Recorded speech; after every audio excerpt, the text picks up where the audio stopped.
আজকে কোম্পানিতে নতুন সিইও জয়েন করছেন। সবাই প্রস্তুত তো? জানি, are you ready? Yes I অ্যাম।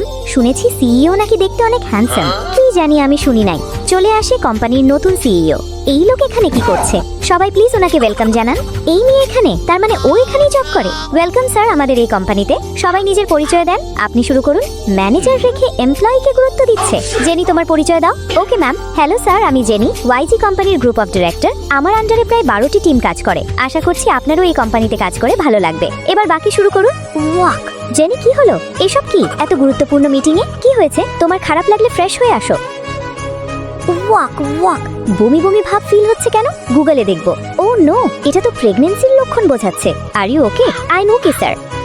কি মেয়ে ইয়াশ ওকেই বা কেন অ্যাটেনশন দিচ্ছে? গুড নিউজ, তুমি তো অলরেডি প্রেগনেন্ট। খুব মিষ্টি একটা বাবু আসতে চলেছে। কি নিয়ে চিন্তিত? কি বলছো? তুমি বিষয়টা ভালোভাবে বুঝে সিদ্ধান্ত নাও। হ্যাঁ, আমি সবকিছু ভেবেই বলছি। আচ্ছা ঠিক আছে, দেখছি কি করা যায়। মা, লেট কেন হলো? আরে আর বলিস না, একটা ইম্পর্টেন্ট কাজে আটকে গিয়েছিলাম। আচ্ছা চল। হ্যাঁ চলো। জানিস আজকে একটা মেয়ে এসেছিল, বাট বাচ্চাটাকে রাখতে চায় না। কত করে যে বুঝালাম, কিন্তু কোনো লাভ হলো না। এরা যে কেন এমন কাজ করে না বুঝে। মেয়েটার কি রঙের ড্রেস পরা ছিল?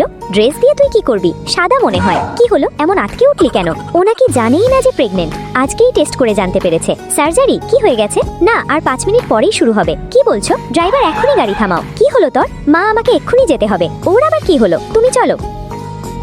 ইয়াশ প্রাণপণ দিয়ে চেষ্টা করে সময়ের আগেই পৌঁছানোর জন্য। দাঁড়ান, পার্ট 2 দেখতে সাবস্ক্রাইব করে কমেন্টে পার্ট 2 লিখো।